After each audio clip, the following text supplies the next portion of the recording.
Muy buenas tardes, les damos la más cordial bienvenida a este quinto día de transmisión. Agradecemos que nos hayan acompañado en todo este proceso. Mi nombre es Carla Araujo y es un honor para todos quienes formamos la Fundación Pacarina Yuriaguiapac e IDEA Corporación presentarles de este evento, ya que con las temáticas y los expositores nos ayudarán a entender y afrontar la situación. A continuación va a presentar el foro la ingeniera Gloria Erazo, quien es presidenta de la Fundación Pacarina Yuriaguiapac. Adelante. Muy buenas tardes con todos y todas. Les agradecemos por acompañarnos en este último día de transmisión. Esperamos que todos estos eventos sirvan para tener una mejor visión de la situación actual y que podamos definir salidas frente a la crisis que estamos viviendo en el país y el mundo. Les agradecemos por acompañarnos y bienvenidos a todos ustedes. Muchas gracias. Muchas gracias.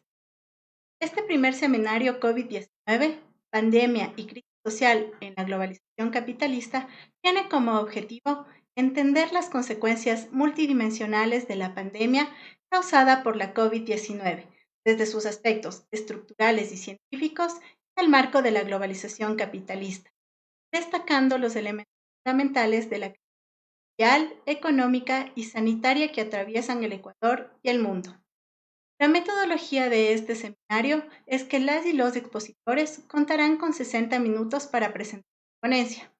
Luego de la exposición de las ponencias, se realizará una ronda de preguntas a través del chat, las mismas que se agruparán y serán respondidas por la o el ponente y se contará con una hora. Debo aclararles y recordarles que se enviará un link para que ustedes puedan dejarnos preguntas. A continuación, esta ponencia se llama Modelización matemática para la toma de decisiones en tiempos de pandemia y crisis social, a cargo del doctor Pedro Merino Rosero. Les voy a contar un poco más acerca del doctor Pedro Merino. Matemático por la Escuela Politécnica Nacional. Es PhD del programa del doctorado en Matemática Aplicada de la Escuela Politécnica Nacional, en cooperación con la Universidad Técnica de Berlín, investigador postdoctoral en la Universidad Técnica de Berlín. Actualmente es coordinador del Laboratorio de Cálculo Científico de la Politécnica Nacional, investigador del Centro de Modelización Matemática MODEMAT de la misma, profesor principal de la Escuela Politécnica Nacional, fue presidente de la Sociedad Ecuatoriana de Matemáticas. Posee experiencia en proyectos de investigación de 10 años como director y colaborador. Autor y revisor en revistas internacionales. Scopus.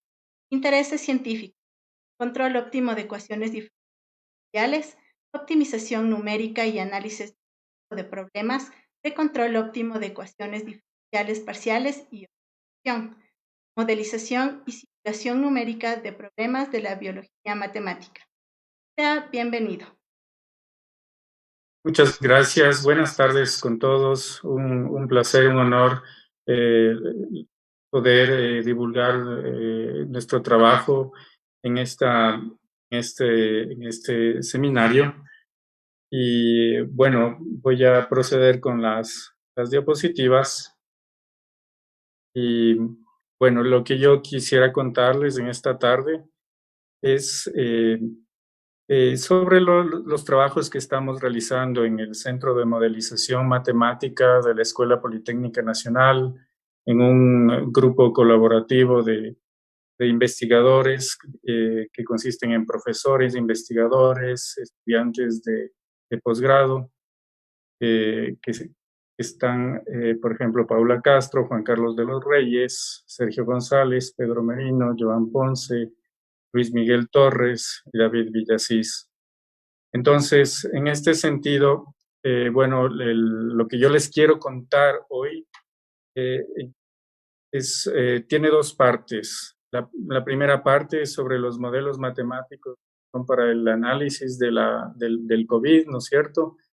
Y la segunda parte es una plataforma informática que está eh, desarrollada también en base a esto. Nuestros objetivos ¿sí?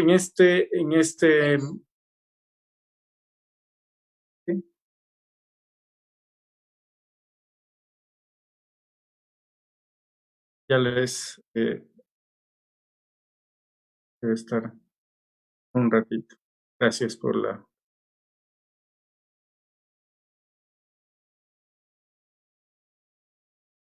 Ok. Lo permiten un ratito para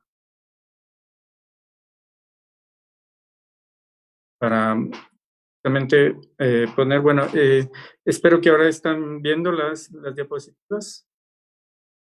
Ya, perfecto. Entonces, les contaba que teníamos dos objetivos principales para en esta investigación del COVID, ¿no? Es, es una enfermedad, pues, una pandemia que nos está afectando a diferentes niveles. Y pues, en este sentido, en muchos grupos de investigación, no solo de matemáticas, sino de todas las áreas, creo que de epidemiología, de biología, de ingeniería, y en este caso de mi rama, que es la matemática, pues estamos tratando de contribuir en este sentido para aportar pues en esta lucha que nos afecta a todos, ¿no? Entonces, en nuestros objetivos del Centro de Modelización Matemática, eh, nos hemos planteado el desarrollo y la simulación de modelos matemáticos un poco adaptados a nuestra realidad, a nuestras condiciones, para tratar de dar respuestas, en muchos casos, cualitativas y, si es posible, cuantitativas. Y en el segundo objetivo, pues, tenemos el desarrollo de herramientas informáticas que que ayudan más a la comunidad, a la sociedad que tiene una aplicación más directa para que la gente pueda a tomar decisiones en base a información que podemos proveer. Bien, entonces, en la parte de la modelización matemática, no voy a profundizar demasiado, digamos, en cosas técnicas. La idea más bien es hablar de cuáles son los trabajos con los que queremos contribuir.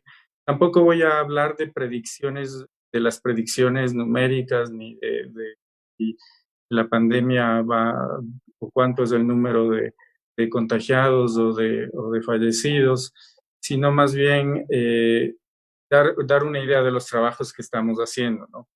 Entonces, la primera parte, vamos a discutir el modelo SIR, que ha sido bastante comentado desde el inicio de la pandemia, ¿no?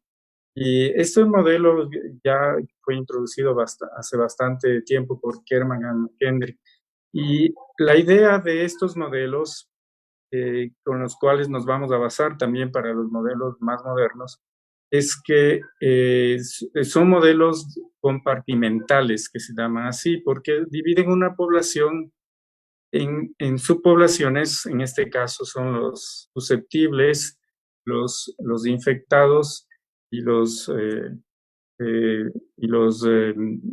bueno, recuperados, que se llama, pero no exactamente pues significa que son recuperados de la enfermedad, sino que también pueden ser removidos del sistema. Entonces, en este sentido, el modelo SIR, ¿cierto? Lo que nos habla es sobre lo que yo puedo, ¿no es cierto?, de los susceptibles pasan al compartimento de infectados una vez que alguien se ha tenido contacto con otro infectado. Y en una población, pues, esto se da con una tasa de transferencia beta, digamos, solo por mencionarlo. Y los infectados pasan del compartimento de los removidos del sistema, que pueden ser recuperados o también pueden ser fallecidos. Entonces, este modelo, que es bastante simple, nos permite un poco describir la dinámica digamos, del sistema a través de estas ecuaciones diferenciales ordinarias, tratando de más o menos describir con qué velocidad, cómo crece cada uno de estos compartimentos, ¿no? Tomando en cuenta los encuentros que surgen entre susceptibles de infectados, cómo se van recuperando, etcétera, ¿no? Entonces, a partir de ciertas condiciones iniciales que están aquí, nosotros podemos también realizar las simulaciones. Entonces, en las simulaciones nosotros ya tenemos una evolución completa de los casos de las poblaciones, ¿no es cierto?, en función del tiempo, y con eso lo que se trata es de ver qué características tiene esta enfermedad, cómo se refleja esto en la población. Entonces, con eso nosotros podemos saber que la curva de infección tiene un pico, si es que más o menos este pico, cuándo va a pasar o de qué depende que se desplace en el tiempo, ¿no es cierto? Si es que eh, viene a ser después de un mes, después de 2 meses, de qué variables depende eso. Entonces, eso es lo que se busca, ¿no es cierto?, con estos modelos es contribuir o tratar de construir escenarios. Entonces, a diferencia del modelo anterior, digamos, este modelo que ahora están viendo, el modelo SEIR, lo que hay es un nuevo compartimento, es para tratar de captar el fenómeno del tiempo prolongado del periodo de incubación. Una vez que una persona susceptible, digamos, se expone al virus, no es que inmediatamente se enferma y es contagioso, sino que hay un tiempo de incubación del virus hasta que esta persona desarrolle la enfermedad y también sea contagioso. Y de la misma manera nosotros vamos a tener una dinámica descrita en ecuaciones que después nos va a permitir hacer las simulaciones, ¿no? Entonces, una de las cosas que caracteriza a este virus, al COVID, es que hay muchas personas que son asintomáticas o que tienen, digamos, síntomas leves de la enfermedad y muchas veces no se reportan. Entonces, por ejemplo, nosotros para formular un modelo un poco más completo, vamos a hacer ciertas suposiciones que luego las podemos rever, o las hemos tenido también que rever porque las condiciones con las que se inició la pandemia son unas, actualmente son otras. Por ejemplo, el tema de la cuarentena ya no es lo mismo digamos, en marzo, ¿no es cierto?, que las que tenemos ahora. Antes no se sabía cosas del virus que sí se sabe ahora. Entonces, digamos, algunos supuestos iniciales que nosotros consideramos es que no existen reinfectados en el modelo. Si bien esto todavía es una discusión actual, si es que un infectado se puede volver a infectar, porque sí hay casos, pero no se sabe si esto es algo general. Entonces nosotros asumimos que los infectados se recuperan definitivamente o mueren porque todavía no se puede hablar de una reinfección generalizada. También asumimos que, aunque esta suposición es un poco ideal, la tasa de transmisión es la misma en personas de diferentes edades. Asimismo, las personas infectadas no documentadas va a ser una fracción. En estas se encuentran las personas que son asintomáticas o tienen síntomas leves o simplemente no tienen acceso al sistema de salud. Otra suposición es que no existe contagio durante el periodo de latencia. Digamos, a pesar de que también esto está en estudio, ¿no es cierto?, cuál es realmente el periodo en el que alguien adquiere el virus hasta ser contagioso. Tampoco se prevé la vacuna una vacuna a corto plazo, aunque sabemos que esto podría cambiar en los próximos meses y probablemente ahí tengamos que modificar también el modelo. El modelo que estamos haciendo actualmente se refiere pues a hemos separado por provincias, porque, digamos, las provincias más grandes como Guayaquil y Quito tienen una dinámica diferente a las provincias más pequeñas. Incluso entre Guayaquil y Quito la dinámica de la enfermedad fue muy diferente, ¿no? Guayaquil, por ejemplo, realmente se dio el contagio muy, muy rápido, algo que no se dio en Quito. En Quito se tuvo más tiempo, digamos, por diferentes factores, porque digamos, hubo más difusión de las medidas de seguridad, hubo más intervención de las autoridades, se tuvo un poco más de tiempo para preparar, ¿no?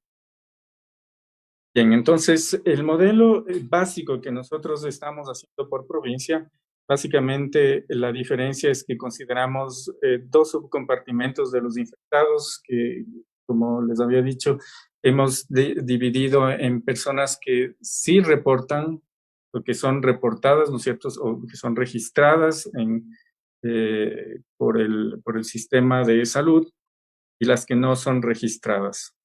Y esto significa que hay dos subdinámicas diferentes aquí, cada cual con su tasa de transmisión, porque no podemos evitar, tenemos que considerar estas personas que no son documentadas porque son una fuente de contagio permanente, ¿no es cierto? Como más bien las que son reportadas es más fácil aislarlas y tal vez sean menos contagiosas o propaguen menos el COVID que las que no son documentadas, ¿no es cierto? Entonces, en este sentido, hemos dividido estos nuevos compartimentos y la dinámica, digamos, estaría dada por esto. Y en base a este modelo es lo que nosotros vamos a tratar de estimar los números de reproducción efectiva, y con esto vamos a considerar como los parámetros muchas veces que intervienen no son conocidos de manera exacta, sino que operan entre rangos que ya se han medido por algunos parámetros son biológicos. Yo voy a hablar más después de eso. Pero la idea finalmente es no tanto predecir el número de contagios, porque lamentablemente en el Ecuador tenemos un registro de casos. Entonces, lo que nosotros nos hemos concentrado es poder estimar el número de reproducción efectivo, que es lo que nos da una idea de si la enfermedad el contagio se está acelerando o no por cada provincia. Y este número, digamos, sí es más fácil de interpretar que las predicciones, digamos, numéricas que se pueden hacer, que son más imprecisas por el tema de que los datos no son muy fiables. Pero de alguna manera esto sí es una muestra y sí puede representar qué tan rápido se está desarrollando la enfermedad en las diferentes provincias. Entonces, en esto es donde nosotros nos vamos a concentrar, y para poder tener un modelo más fiable, nosotros tenemos ciertos parámetros que, como les había dicho, hay parámetros que operan en rangos y hay parámetros que son estrictamente de la biología y son medidos en ese sentido. Por ejemplo, la duración de la infección es un parámetro propio del virus y ha sido, digamos, medido en base a los datos epidemiológicos. Pero hay tasas, por ejemplo, la transmisión de infectados documentados que sí varía de región a región, de país a país, de ciudad a ciudad, porque aquí intervienen muchas situaciones, incluso culturales, ¿no es cierto?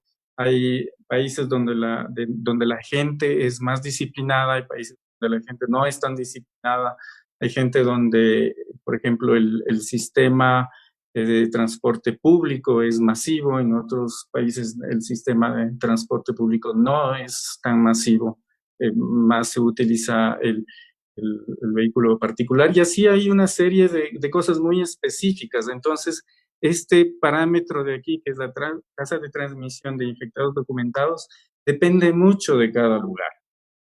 Y asimismo, como otros, la tasa de transmisión de los sintomáticos, pues es más, también depende del lugar, ¿no es cierto?, de la situación. Y estos parámetros acá que están en mayúsculas, pues son más bien parámetros que son propios de la enfermedad. Entonces, nosotros tenemos el problema de que, bueno, ¿y cómo escogemos estos parámetros para poder tener un modelo viable, ¿no es cierto? Un modelo. eh, entonces, en este sentido, estos parámetros primero operan en un rango.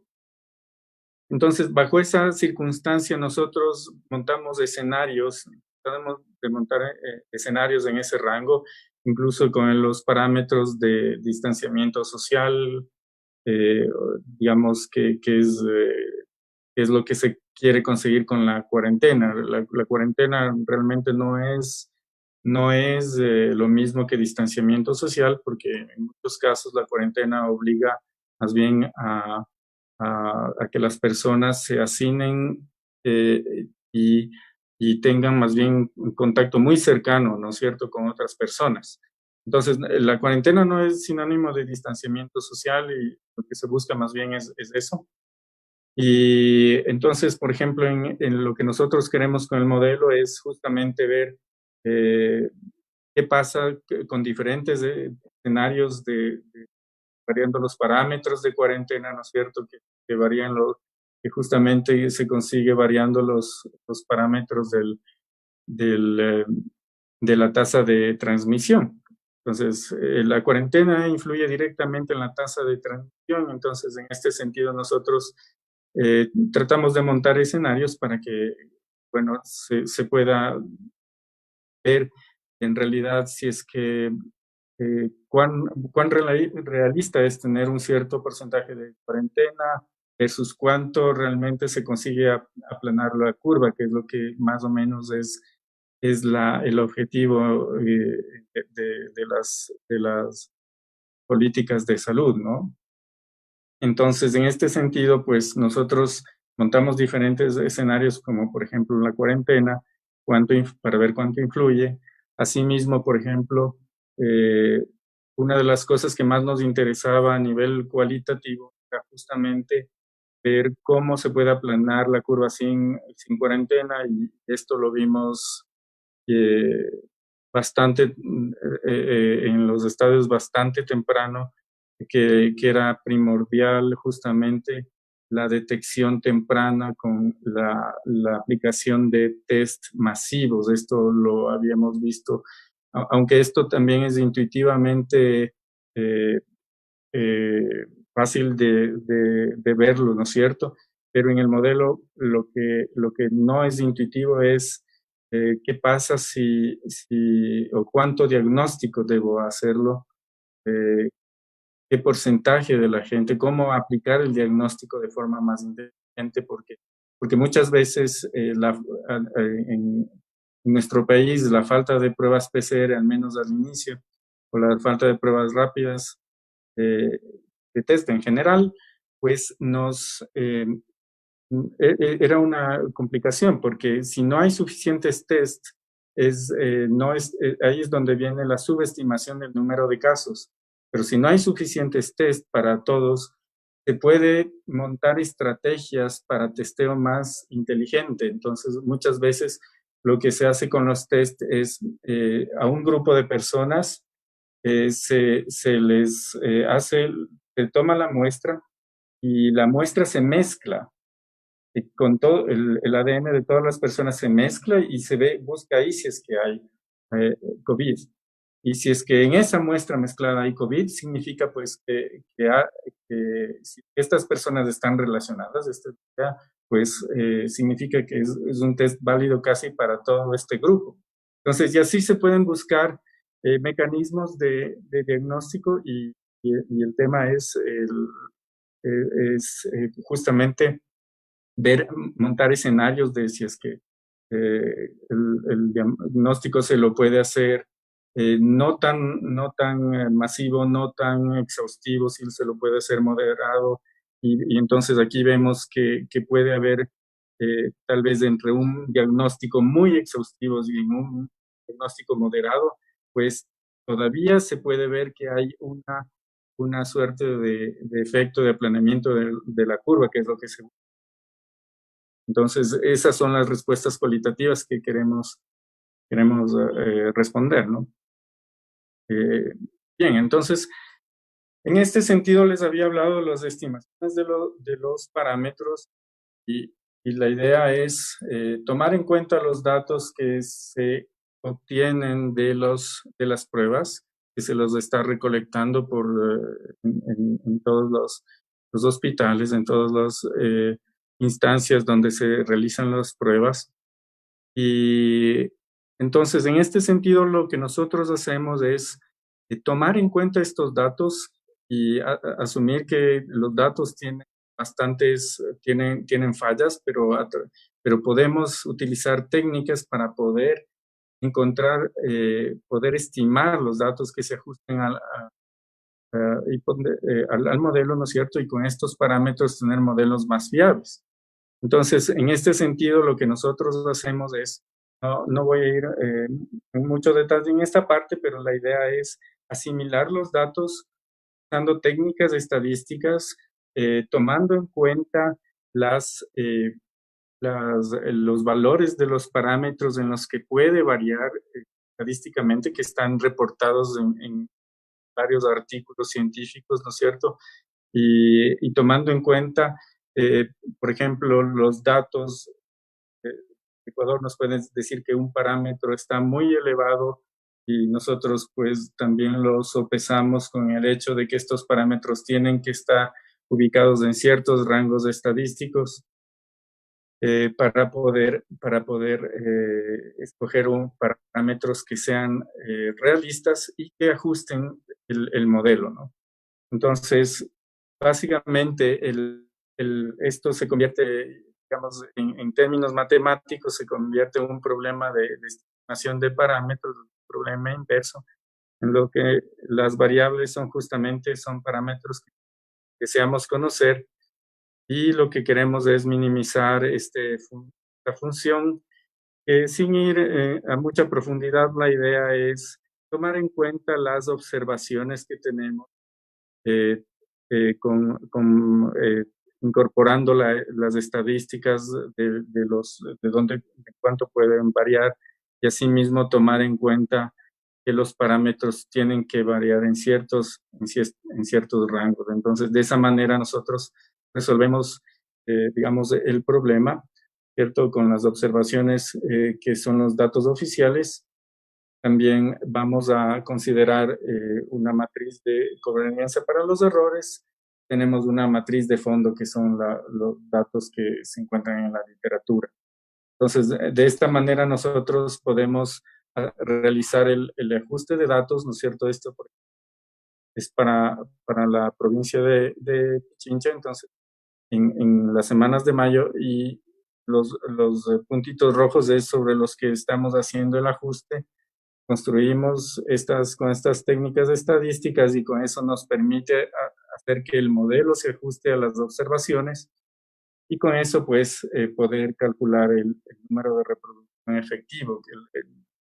Si bien no lo mencioné, pero el número de reproducción efectivo es súper importante porque es lo que nos está diciendo si yo tengo una persona enferma o contagiada, ¿a cuántos que no están contagiados va a, a pasar el virus? Entonces, y esto nos da justamente la idea de en qué velocidad se encuentra la epidemia.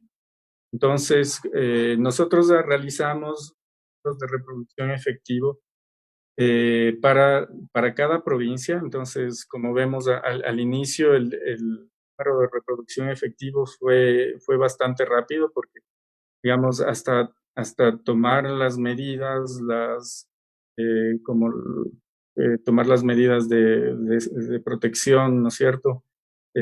Comenzó muy alto y conforme empezó la cuarentena, de mascarillas, los test, comenzó a bajar, pero luego, por ejemplo, más o menos el Día de la Madre, que 10 de mayo y ahí comienza a subir de nuevo.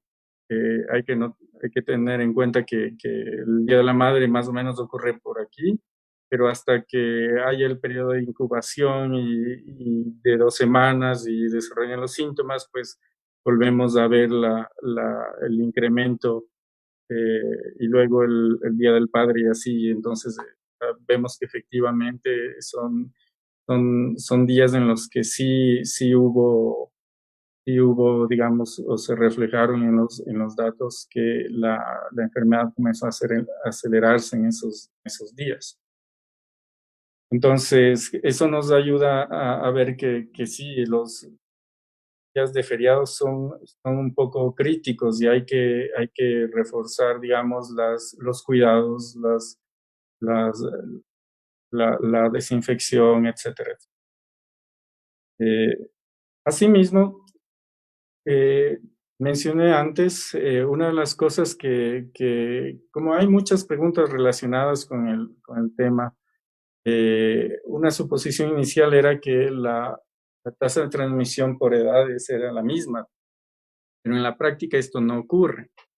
Entonces, por ejemplo, aquí en este cuadro nosotros tenemos unas estadísticas de los contactos promedios que existen en el Ecuador por grupo de edades, medio diario.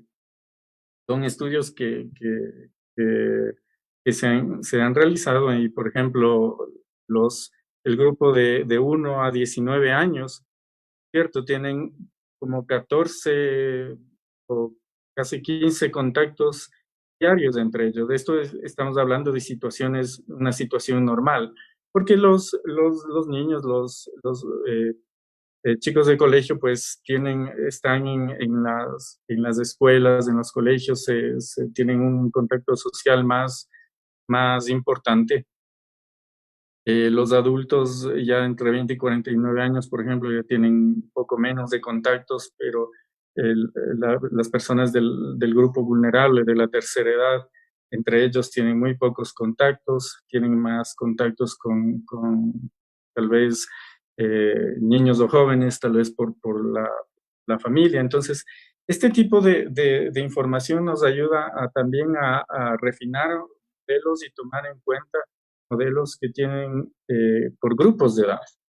Y como los dividimos por provincias, también podemos hacer por grupos de edad para justamente poder tratar de ver el comportamiento cualitativo de qué pasa si es que se confina un solo grupo o cómo hacer para aislar entre grupos. Sabemos las personas muy vulnerables de más de 65 años son más propensas a desarrollar eh, eh, síntomas más severos. Entonces, por ejemplo, ¿qué pasa si se retoma clases o ese tipo de cosas son las que estamos trabajando en este momento? Entonces, el modelo etario es muy similar al anterior, pero digamos, tiene más ecuaciones, más parámetros, pero la idea global es tratar de representar grupos de edad y las interacciones entre grupos de edad. Asimismo, realizamos ajustes de datos para el modelo etario. Otra cosa que nos interesa bastante es qué pasa. Al inicio nosotros asumimos que las provincias estaban aisladas. Ya no es tanto el caso, ¿no? Por ejemplo, las provincias hay mucha movilidad entre provincias, entonces en este sentido hemos construido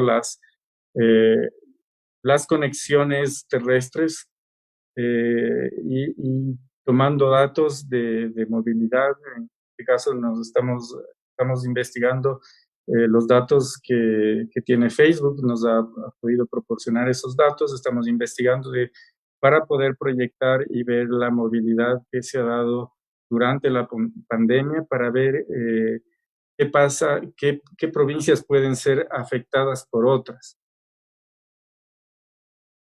Bueno, las ecuaciones del modelo, que bueno, no es tan importante, pero la idea es tomar las salidas y las llegadas de cada conexiones que tenemos y tener otros modelos que nos permitan responder más preguntas.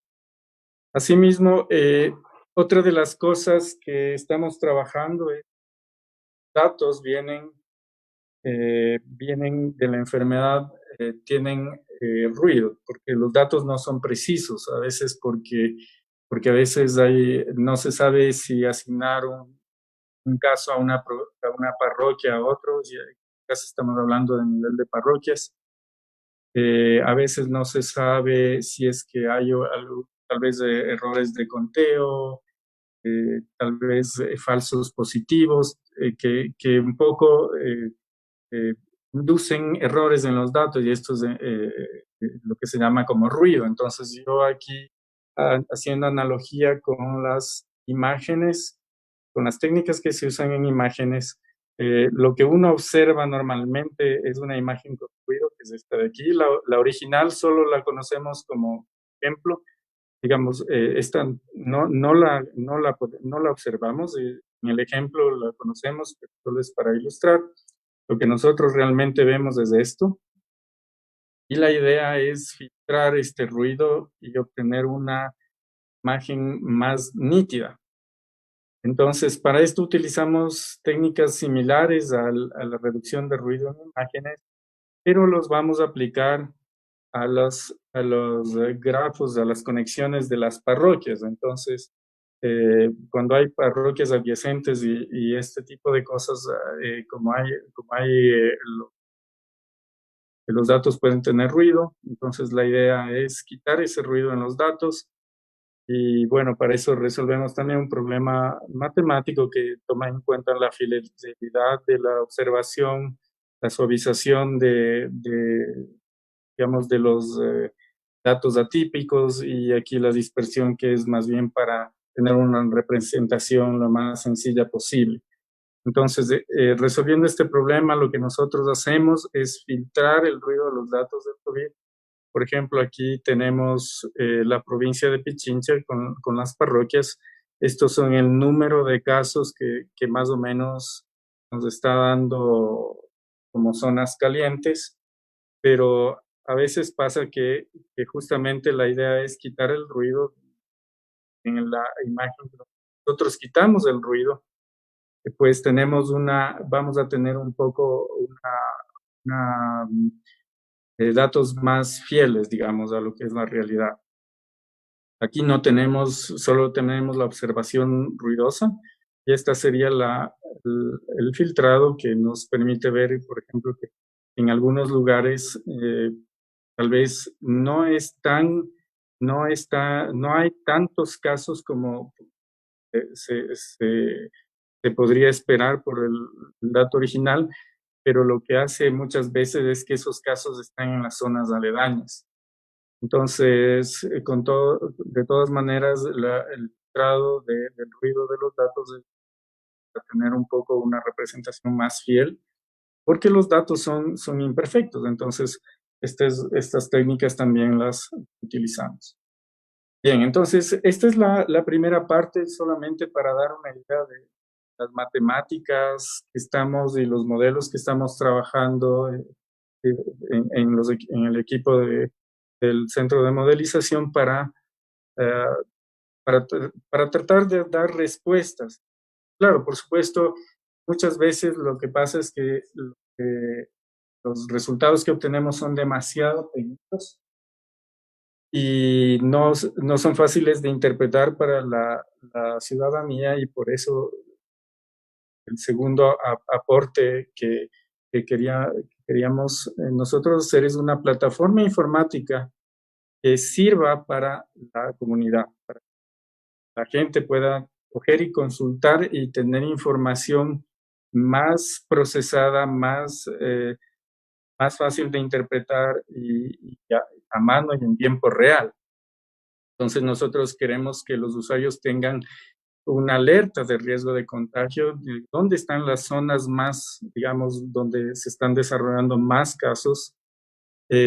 También para que el sistema de salud pública pueda tomar acciones, ¿no es cierto?, en este sentido, que la información sea en tiempo real, actualizada, ¿cierto? Para que cada persona también pueda ayudarse con información y protegerse. Muchas veces puede pasar que uno duda de ir a un lugar o no, porque, digamos, si yo digo soy una persona del grupo vulnerable y tal vez tengo que hacer una gestión en un lugar donde realmente el número de casos es muy alta, tal vez espero a que los casos bajen o delego a otra persona o tomo algún tipo de acción para protegerse, ¿no? Entonces, en este sentido, el grupo de la parte informática del Centro de Modelización ha desarrollado una aplicación que se llama Salvavidas, y la idea es tener un registro de las personas que puedan registrar si es que eh, han tenido síntomas o han, han desarrollado la enfermedad. Tiene un autotest, tiene reporte de estadísticas actualizadas, tiene un mapa de las zonas más riesgosas, y así también incluye los modelos. Aquí está repetido reportes, pero también incluye los modelos que se van corriendo, ¿no? Entonces, en este sentido, esta aplicación, por ejemplo, nos puede dar los casos por provincia, nos da la evaluación de los casos por cantón, por ejemplo, tiene un mapa en la que nosotros, por ejemplo, si yo vivo en la zona de la Mariscal, ¿no es cierto? Pues me está diciendo qué probabilidad hay de contagio. Entonces, esta probabilidad del número de contagios se hace en base a los casos confirmados, el número de población de la parroquia y también justamente utilizando los números de reproducción efectivo que han corrido en los modelos. Esta aplicación fue lanzada en el mes de junio, ya algunos meses trabajando y se reporta diariamente. También la parte de los modelos pues nos permite visualizar si es que el número de reproducción efectivo está en verde, significa que en ese caso la pandemia está replegándose. Si es que está en amarillo, es que tiene un crecimiento moderado, digamos, esperado. Pero si está en rojo, por ejemplo, significa que está en plena expansión y eso nos ayuda un poco para protegernos cada uno, ¿no? Entonces, esta es la idea de la aplicación Salvavidas. Está aquí. Esta aplicación, sé que el gobierno lanzó otra aplicación recientemente, pero esta aplicación eh, no ha sido una consultoría de nada, es una aplicación que surge como simplemente iniciativa del Centro de Modelización, es absolutamente gratuita, los datos están encriptados, no son absolutamente anónimos y está funcionando ya desde junio. Entonces, algunas personas puede ser de utilidad. Entonces, en este sentido, el trabajo matemático que hemos realizado con los modelos, técnicas, con las estadísticas, pues la idea finalmente fue tener este producto que sea mucho más directo, más fácil de leer, de interpretar, para que la gente pueda tomar precauciones, ¿no? Entonces, básicamente esa es lo que les quería mostrar. Y como conclusiones tenemos simplemente que los modelos epidemiológicos, matemáticos y las simulaciones nos han ayudado a revelar aspectos, ¿no es cierto?, de la enfermedad que tal vez no son tan evidentes, ¿no es cierto? Por ejemplo, justamente para conocer el número efectivo, nosotros consideramos uno de los indicadores más importantes para entender cómo se está desarrollando la pandemia. Si bien los datos que se han estado recolectando no son los mejores, pero de todas maneras no se puede generalizar que los datos no sirven para nada, sino que hay lugares, hay provincias en las que los datos sí han sido bien recolectados, hay otras en las que no tanto, pero justamente nos ayudan también a ver cómo se está desarrollando la enfermedad en base a las estimaciones que hacemos. También nos ayudan a responder justamente preguntas que tal vez les sirve para tomar decisiones a las autoridades. Sabemos que no siempre es posible considerar solamente un modelo, sino que hay que considerar varias variables, varias cosas, muchos aspectos del tema de cómo afecta el COVID. Sin embargo, pues creemos que esta información sí puede ser tomada en cuenta, puede ser útil justamente para tomar decisiones. Entonces, esto es lo que les quería contar. Aquí hay referencias del trabajo que se ha hecho. Y pues, muchas gracias por su atención y estamos abiertos a las preguntas que surjan, ¿no?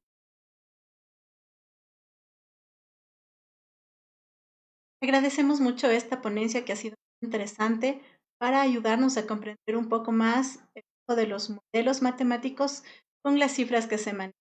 Además, también es interesante conocer que se pueden utilizar estas aplicaciones gratuitas que nos ayudan a conocer un poco más de lo que está. En este momento vamos a tomarnos una pequeña pausa, compartiremos con ustedes un video, esperamos que lo disfruten.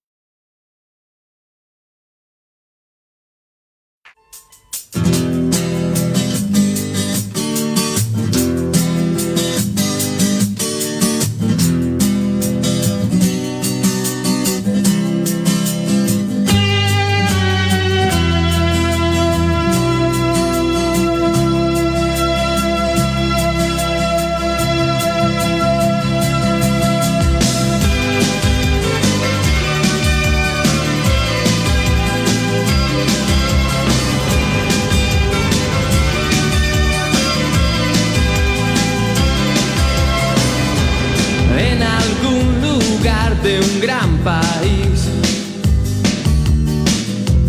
olvidaron construir un hogar donde no queme el sol y al nacer no haya que morir, y en la sombra mueren genios sin saber de su magia concedida sin pedirlo mucho tiempo antes de nacer.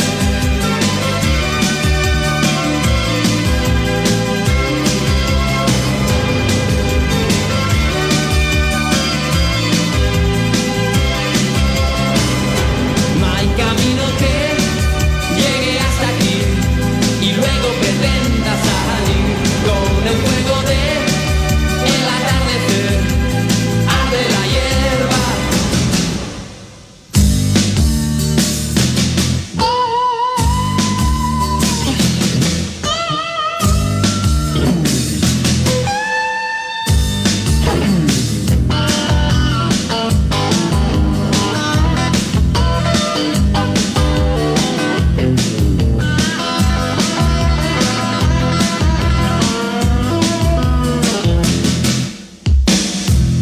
En algún lugar de un gran país olvidaron construir un hogar donde no queme el sol y al nacer no haya que morir. Un silbido cruza el pueblo y se ve un jinete que se marcha con el viento mientras grita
Regresamos.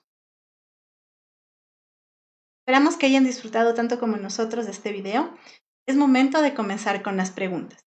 La primera, de acuerdo al análisis de evolución de contagios, ¿el COE nacional se equivocó entonces en liberar la movilización de personas en el feriado a nivel nacional? Bueno, realmente, bueno, yo no creo que es un tema de ver si la movilidad realmente depende de muchas cosas. Y creo que desde hace rato ya teníamos bastante movilidad. En el tema del feriado, yo creo que no es la mejor decisión, pero como puedo decir, esto solo es una de las facetas del tema del COVID. O sea, lo que nos dice el modelo es una de las facetas y hay otras facetas que tomar en cuenta. Ahí incluso puede haber otro tipo de variables que tomar en cuenta, pero yo personalmente diría que sí puede ser un error el liberar el tema de la movilidad en los feriados, pero como les digo, eso ya depende de las autoridades, las decisiones, ¿no? Yo pienso que no era la mejor alternativa.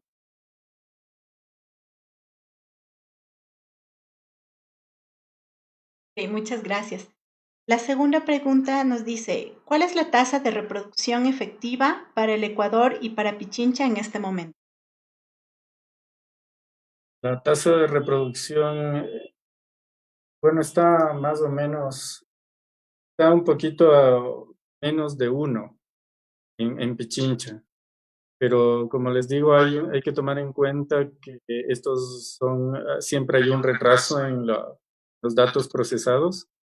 Entonces, por ejemplo, si nosotros podríamos esperar que suba tal vez en la siguiente semana, justamente por el tema de la relajación y el feriado, podría subir en las siguientes semanas. Pero ahorita está bajo, es menor que 1.